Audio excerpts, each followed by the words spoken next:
Thank you for listening to Scandinavian Crimes Podcast. Be sure to check out the episode links and be part of our other social media platforms where you can leave a topic suggestion or even share some of your insights regarding the subject matter of the episode. We'll always do our best to provide a well-researched episode, but sometimes due to limited access, translation issues, and inconsistent evidence between multiple sources, there can be information that's lost.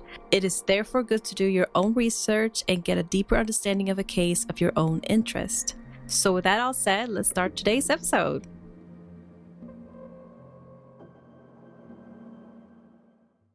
Welcome to Scandinavian Crimes. My name is Devante, and say hello to my lovely co-host, Delila.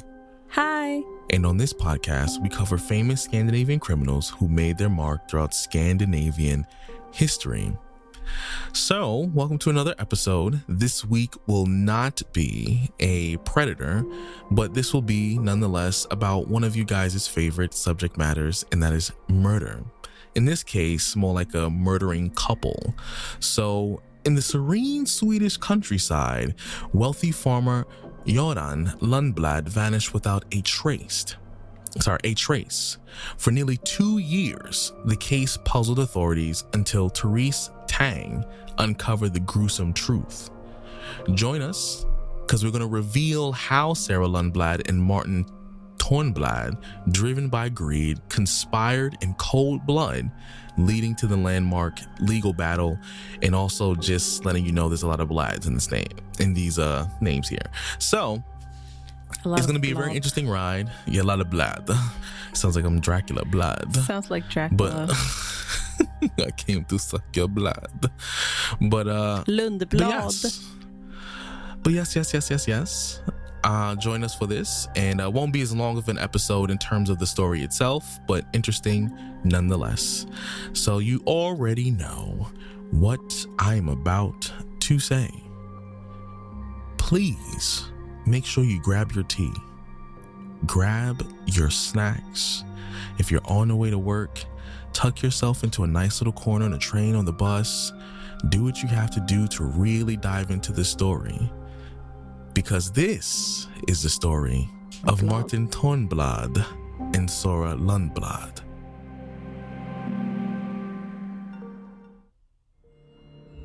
In various parts of the Swedish countryside, bitter feuds rage over who has the right to certain lands.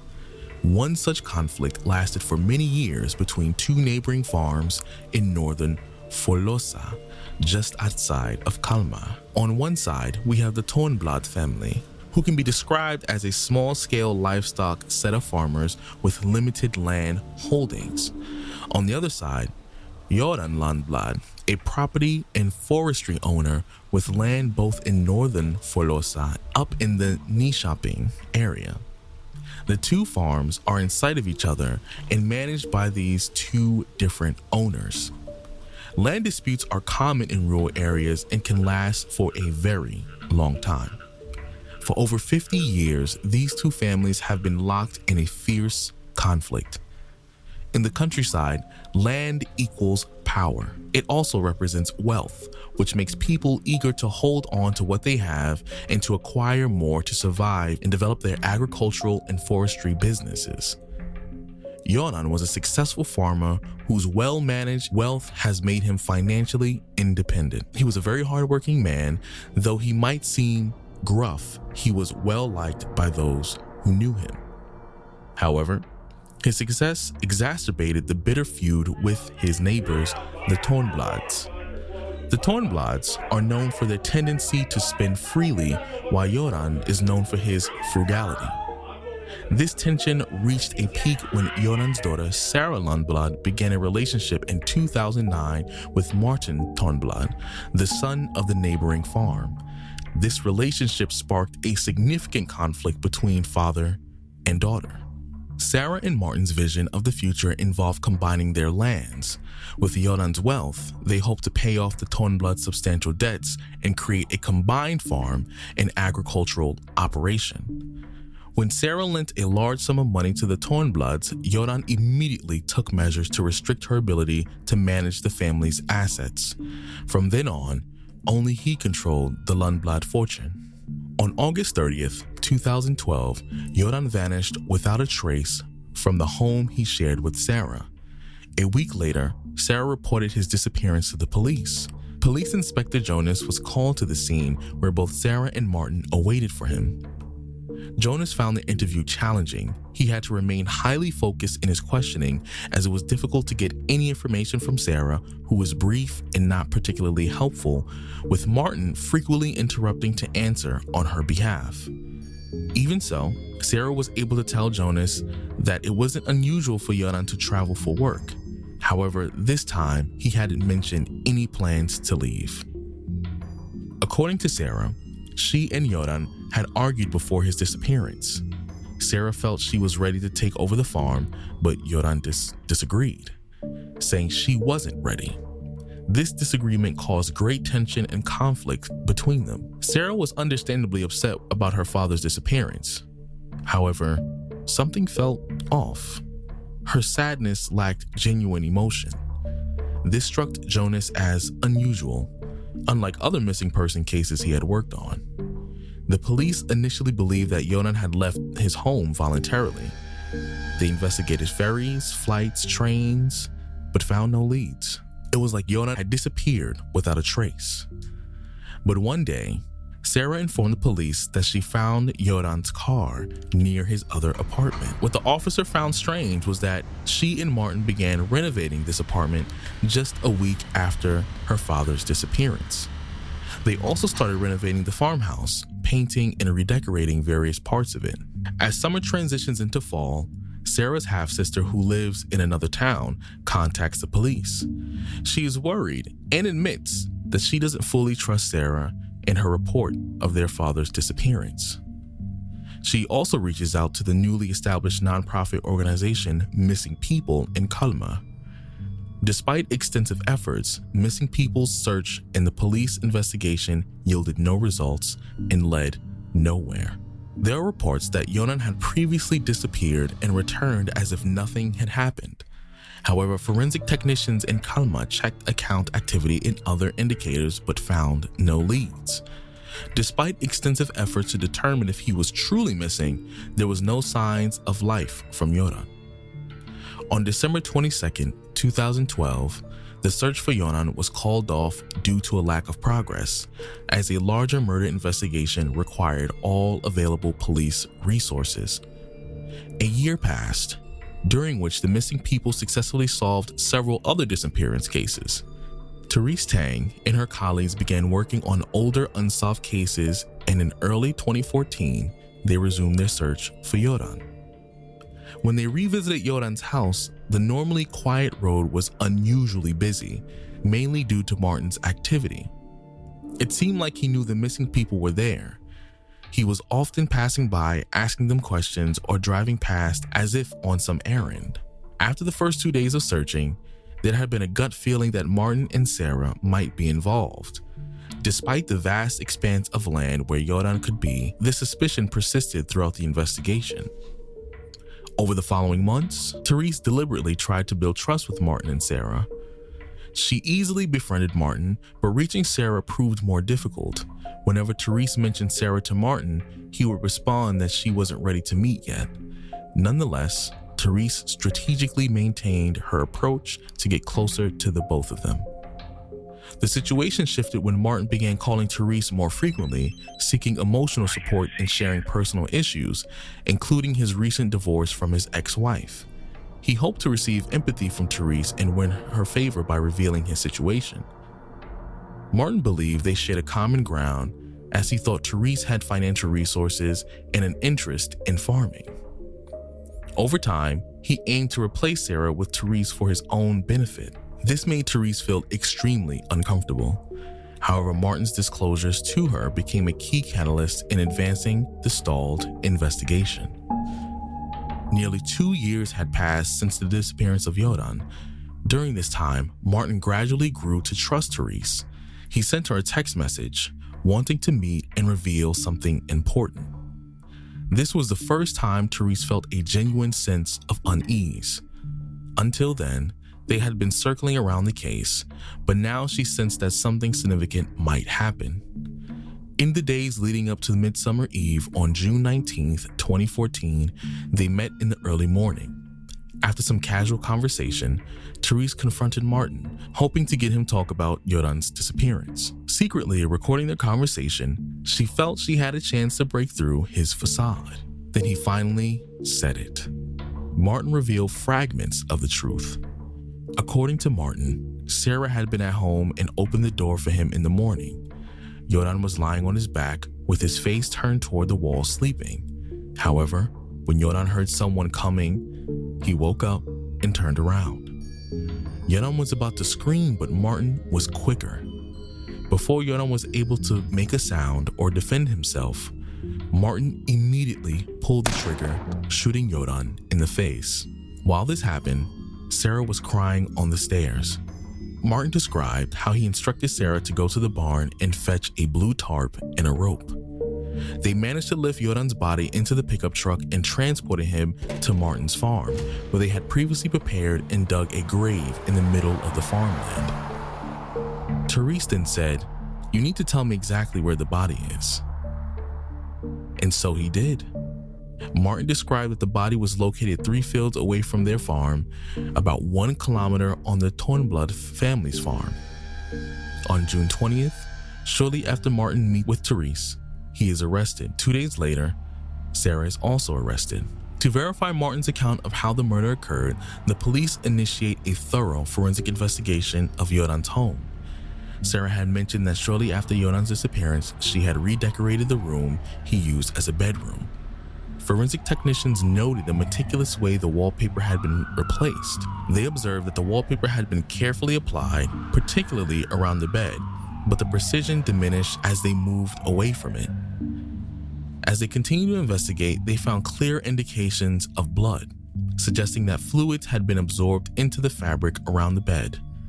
The presence of water and cleaning agents was also very notable, and eventually they confirmed the findings. They also retrieved a weapon that had been cleaned with a detergent, which had damaged the firearm's surface, fitting into the overall picture of the crime. While the technical investigation was going on, interrogations of Martin and Sara began. Martin shot Göran in the head from about a meter away with a double-barreled shotgun, at least 1 shot directly to his skull. He then played a crucial role in transporting the body to a car, driving it to his own farm, unloading it, and disposing of the body in the tarp in a pre-dug grave. It was believed that Sara was present during the murder. However, it's unclear whether she instructed Martin to kill her father and then help dispose of the body, or if Martin came to her house, shot her father, and Sara was upset and unwilling to participate in the murder. What was clear was her involvement in the removal of the body. During the police investigation, it was revealed that after Göran's disappearance, Sara forged his signature on valuable documents and transferred nearly 1 million kroner to Martin. Large sums also went missing from one of her father's safe deposit boxes. Several people who acted as guardians for Göran's assets testified that Sara and several members of the Törnblad family had behaved threateningly and aggressively towards them when Sara's assets were being scrutinized. The motive for murdering Göran appears to be to gain access to his money and property, with Sara being the primary heir. To confirm that a murder was indeed occurred, it is crucial for the investigation to locate Göran's body. The following morning, forensic technicians began their search. They carefully worked down the depth where they suspected the body might have been buried. The body was then found approximately 2 meters down.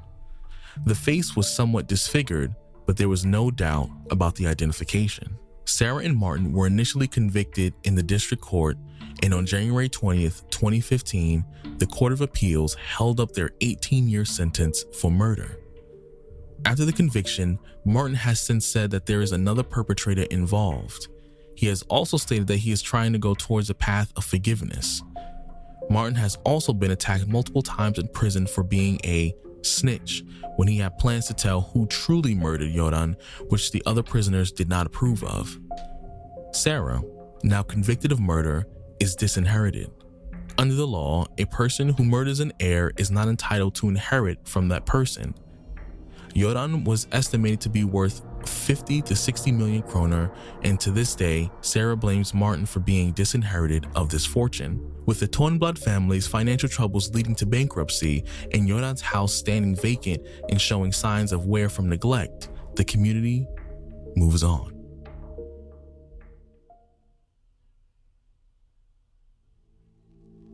I want to say something first. Okay. I barely even had time to breathe, but go ahead. I saw you took a deep breath, so I was like, let me say something first. I was like, it's real quick, I promise. It's real quick. No, it's okay. It's okay. Go ahead. I just want to say that Sara is, this is not victim blaming, so I don't feel bad. Sara's dumb. Oh my. How did she not see that this dude was taking advantage of her? Because Martin, literally the second that he felt like they were safe, quote unquote, he then started opening up to Therese started emotionally opening up. She was better, so yeah, he was trying to replace Sara for Therese. So and Therese what does that tell you? No. Yeah. So but she played it smart. So Therese, you the real one. If you out there, you probably would love her because we gotta have an interview because you locked in for this one. You locked and her in. team. I love it. And the Missing People organization. Y'all locked in. I will do whatever it takes to meet y'all and have an interview because you locked in. This is Devante what I call goat behavior. Okay. I love goat behavior. Yeah. I knew you would love her. I was like, oh, he's gonna love her because she locked in. She was able to basically solve the whole case.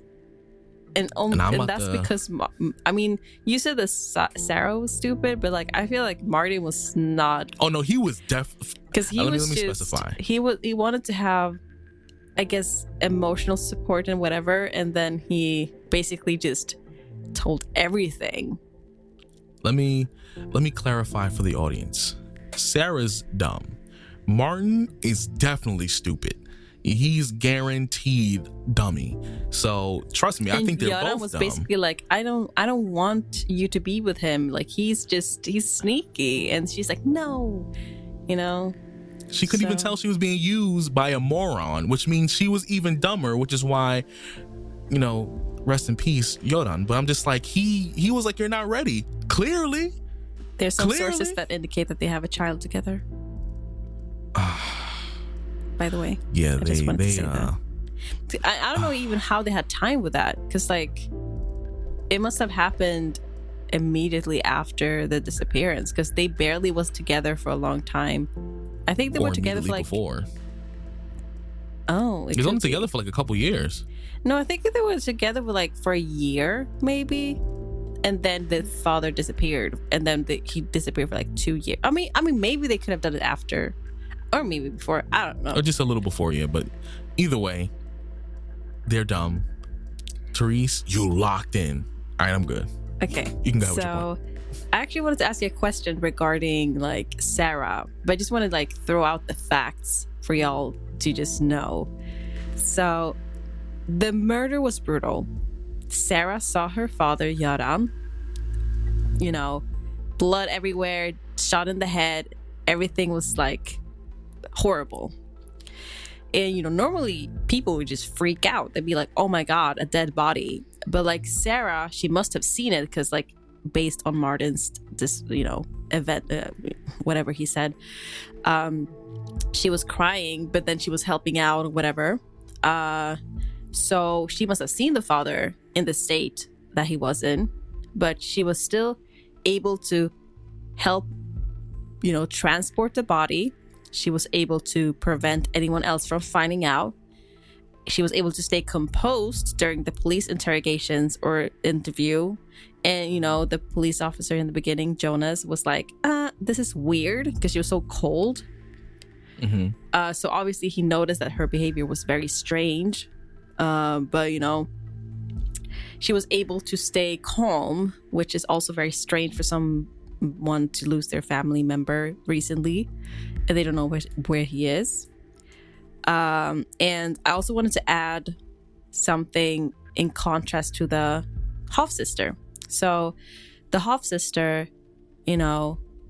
she was so worried about him. She called, when Therese called the half sister, she was like, oh my gosh, somebody's finally like trying to search for him. I've been calling every day. I'm so worried. The police aren't doing anything. They're only prioritize some other case, and please help me, please. She was like begging Therese for help, and Therese was like, I got you.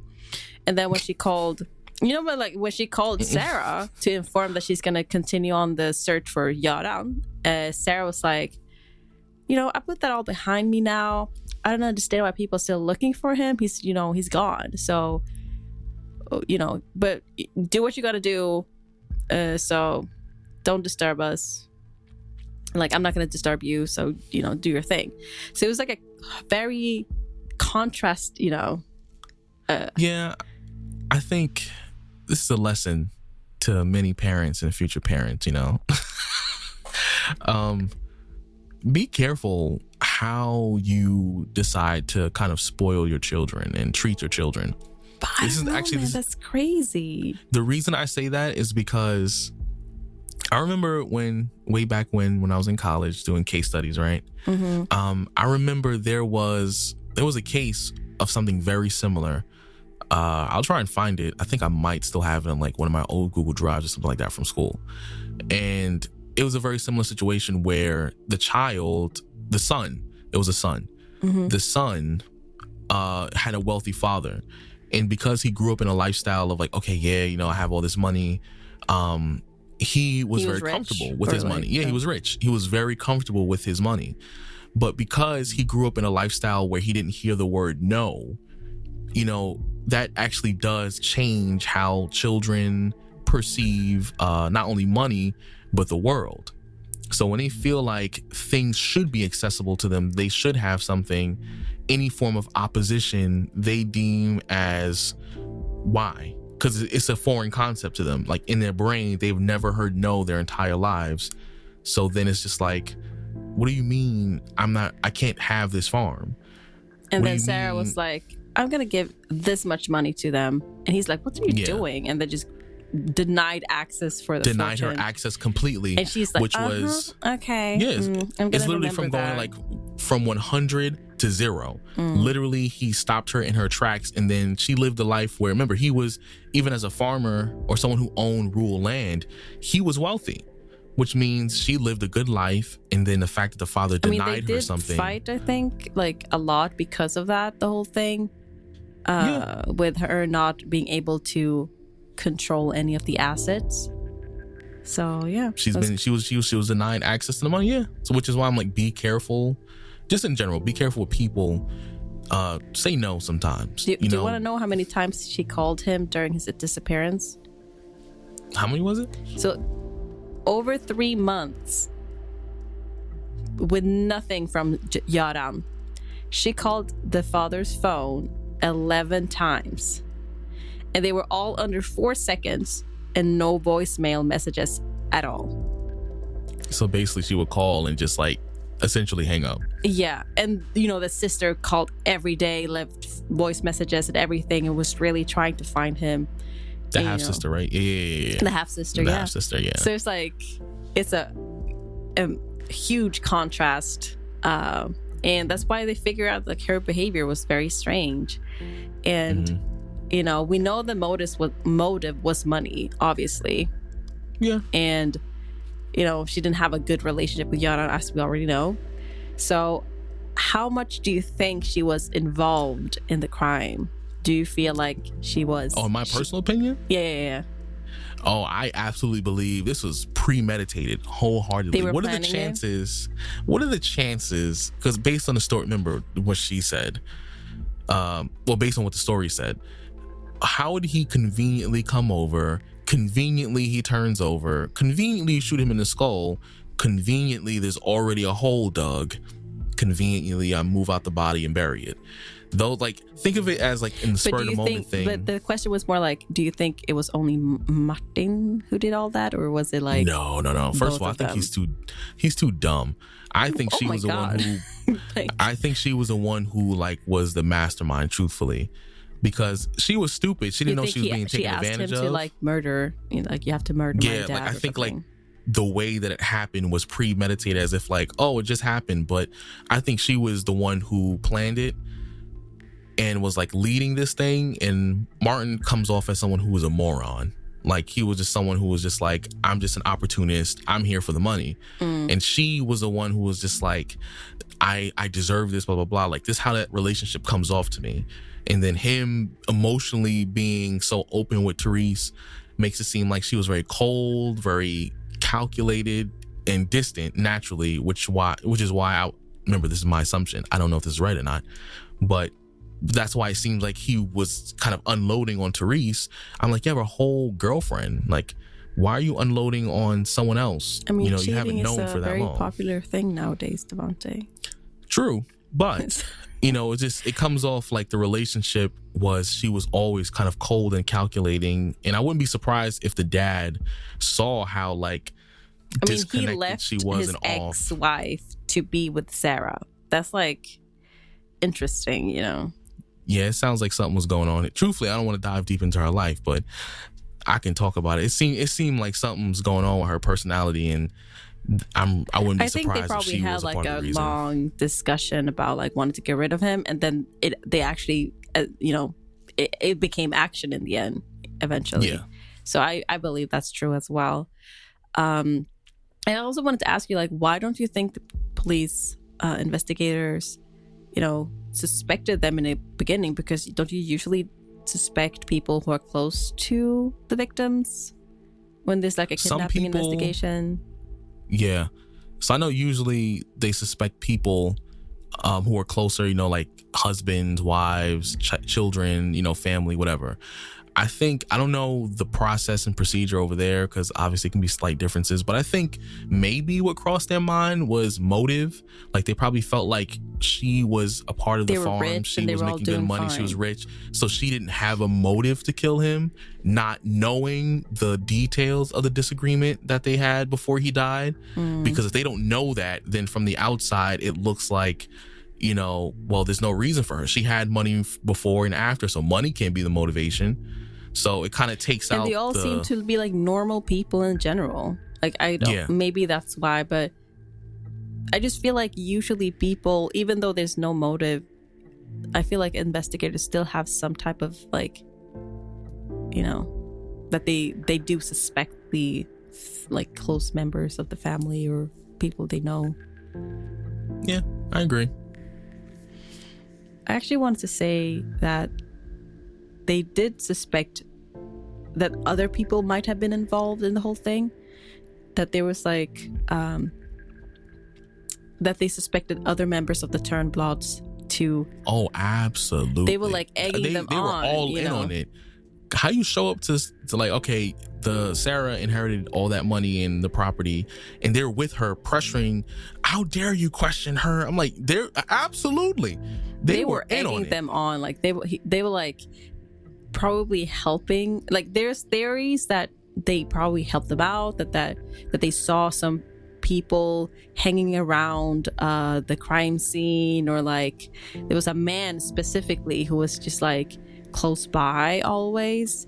And even though they felt like they were close to the truth, and they felt like this case is as close as it could be to the truth, they still suspect that there were a lot of people, especially from the Törnblad's family side, who was helping out in some way to make it possible for them to Mm-hmm. Like I said, I'm sure. Like that's not something your neighbor no matter what beef y'all have, your neighbor goes missing and your first thought is, let me take his property. Yeah, nah, I'm okay on that. Yeah, they were involved. They probably didn't actively plan the murder or anything like that, but they helped. They were in hiding. They were in on they probably suspected and were in on it to some level. Just like, okay, well, we suspect it's probably them too, but we're not going to say anything. They just didn't snitch. Basically, that's what it is. Yeah. They didn't snitch. I guess we could wrap up the episode with some safety measures and security measures. So hit us with the best shot, Devante. So why is it always me? Because I know you're a pro with this. You always, talking about security measures. So what would you do if you were about to be kidnapped? I know it's hard to kidnap you because you obviously like super strong. So, but I'm so dead. It's not even just about being super strong, because the strength itself is not, there's other factors to it. I would say, if I'm going to go in order, parents, pay attention to what you say and do to your children. You can prevent this. This is a preventable thing, because clearly the half sister had some sense and Sara did not. So be mindful of how you're raising your children, of saying no to them. No does not mean they're going to be hurt or, it's going to damage them for the rest of their lives. It teaches them that sometimes they can't always have what they want, which is a healthy thing, not only for their own lives, but also it makes them a lot easier to deal with in workplaces and relationships in the future when they become adults. So don't think of them as always just simply children. Think of them as future adults who will eventually interact with other people, and it would make them far more tolerable to everybody else as well. 2, if you suspect, let's say your children are already older and money is unfortunately a driving force to some of these situations. If you suspect something might be off, pay attention. If your gut is telling you something, listen to your gut. And I'm not trying to give financial advice here, but I think you should put your stuff in a living trust and then have backup plans just in case if you're murdered, money isn't released immediately. Or just simply have your finances set up in a way that, it won't release in a way that, anybody can gain access to it. But in this case, it's already law in Sweden, apparently, that if you kill the person if who you proof you inherited killed money from. So it's no, you're not going to get nothing. Yeah, so by default, that's already a law, which is smart. But nonetheless, in terms of staying alive, pay attention. If you have an argument over money, and I mean, I'm not talking about $10, $20 and something that's literally negligible. But if you're talking about thousands or millions of dollars and you have a disagreement about it, pay attention. You might not want to go home and sleep in your house with someone you just had an argument about money, because it's. I'm not saying everyone's like this, no, but pay attention, because that can be a sign that you need to be somewhere else for your own safety.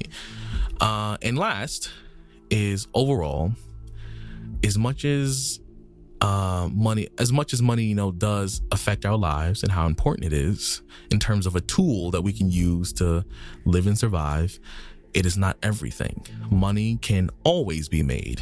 Now, can money solve a lot of my problems? Can it solve my problems, Delilah's problems, your problems?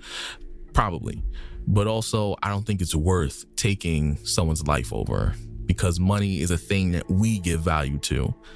Money, its value comes from how we think it is. So if we don't think it's valuable, money isn't valuable. That's pretty much how it works. So relax, calm down. There are other alternatives. All right. So those are my 3 tips. That was amazing advice. We should probably add some applause right here, because that was really lovely. I'm so dead. Great job, Devante. But my question was security measures if you're getting kidnapped, not economic. Well, security. Well, I would say, it's okay. I gave you general advice. I got it. I just wanted to say, good job with Therese and Missing People organization for doing a incredible job. Applause to them as well. It was really smart that she was recording the conversation, but obviously that is dangerous, so don't do that by yourself. She's obviously probably trained and she have a team to back her up. But other things that she did that I thought was a really good thing was that she was setting up tracking apps on her phone, and there's all new technology. I messed up that. I was like, with new technology, you can, obviously find with your phones and whatever to, find you. So, that is a really cool thing. There's also discrete alarm buttons, or you can have learn some self-defense or fight back, or use pepper spray or anything like that, so that you can have a good chance of survival. And that is, I checked it out, actually, it's legal in Sweden if you buy it from a store where they say it's legal, obviously, because you can get illegal stuff and that's not really good. But yeah, self-protection is a good thing. Yes. So let's end the episode on a good note. I had my craving today. I wanted some honey chipotle wings and I got them. I want like spaghetti. I've been eating spaghetti for like this whole week, but it's so good. Spaghetti with like tomato sauce or like any type of creamy white sauce. So much carbs. But, okay, well, sorry for being carby. Carby. But let us know what you think about this case, and feel free to reach out to us on our social medias. And also be mindful, there's a YouTube series that is on for this for our podcast, and I dive deeper into some of the previous cases. So go to YouTube, it's going to be in the link tree, and you can catch up with us over there. Well, with me over there specifically, and catch up with us, and we'll see you next week. Bye. Bye.